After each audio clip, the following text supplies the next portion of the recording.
Brigitte Lahaie, Sud Radio, le sexe au conseil. Alors, respirer ou éjaculer. J'ai pris ce sexo conseil, Guillaume de Brébisson, parce que vous nous parlez de lenteur, etc. Donc, vous devez connaître un petit peu le fameux tantra, la sexualité tantrique. Hein. Alors, moi, je suis assez réservée sur tout ça, mais c'est pas grave. En tout cas, j'avais envie d'évoquer quand même ce principe intéressant pour les hommes, qui consiste à respirer un peu plus consciemment lorsque l'on fait l'amour.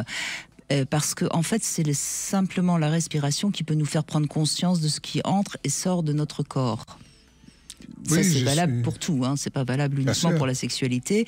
Il n'y a que par la respiration qu'on peut se calmer, qu'on peut apprendre à se déstresser, etc., etc.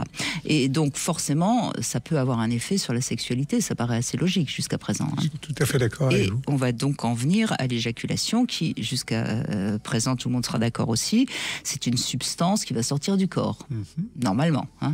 Bon, sauf quand il y a eu une opération, mais bon, on n'en est pas là. Donc le plus souvent d'ailleurs, cette substance sort du corps malgré l'homme. Hein. Il n'a pas toujours envie qu'elle sorte. Souvent, ça un petit peu plus tôt que ce qu'il aurait aimé. Oui. Voilà, donc contrôler son éjaculation, ça fait partie des difficultés de la jante masculine. Et durant le rapport sexuel, on sait que plus l'homme est calme et en contact avec son souffle plutôt qu'avec ses coups de rein, plus il va pouvoir maîtriser son éjaculation. En réalité, c'est son excitation qui va moins monter parce qu'il va rester maître, si je puis dire, de ses ressentis, de ses sentiments, de ses émotions. Et trop d'hommes pensent qu'il faut avoir des mouvements de bassin intempestifs, et c'est ça qui leur fait souvent perdre le contrôle de leur érection. En règle générale, dans un coït, je vais dire entre guillemets ordinaire, les mouvements du bassin se synchronisent naturellement, et puis une expiration lors de la poussée, une inspiration lors du retrait. Jusqu'à présent, vous me suivez? On est, absolument. Bon. Donc, en prenant conscience de ça, déjà, vous serez surpris que vous allez être un petit peu plus en relation, si je puis dire, avec votre érection. Et c'est là que la technique intervient.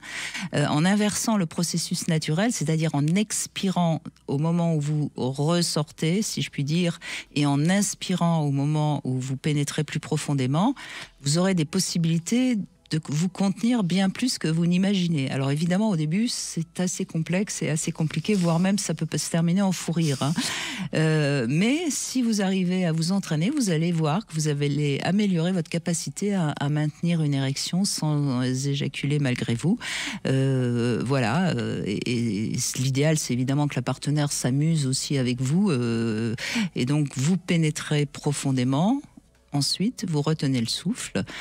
Et puis vous vous retirez, et puis vous essayez donc, vous avez compris, hein, on expire, on inspire. Oui, j'ai suivi. Voilà. Et plus vous allez vous entraîner, plus vous aurez des résultats, et c'est vraiment assez intéressant. Alors moi, j'ai rien inventé, hein, c'est le tantra qui parle de ça. C'est quand même pas si simple.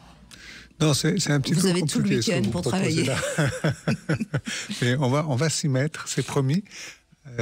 En tous les cas, je dis souvent dans les stages que j'anime, les stages S'expanouir, je parle souvent aux hommes du travail sur la respiration, effectivement, et déjà d'être conscient de son souffle et d'apprendre par la respiration à détendre son corps, parce que finalement l'éjaculation, ça vient toujours après une tension, c'est la suite d'une tension, et cette tension, elle commence dans le ventre, elle commence dans les jambes, dans le bassin, etc. Et on peut juste la repérer et la relâcher grâce à la respiration. Et on gagne quelques instants, quelques minutes. C'est un travail qu'on fait dans les stages S'expanouir, ça. Très bien. Bon, en tout cas, ceux qui ont envie de mieux comprendre tout ce qu'on vient de dire, vous pouvez réécouter en podcast ou regarder sur YouTube. Hein, Absolument. Vous prendrez des notes et puis vous avez tout le week-end pour vous entraîner.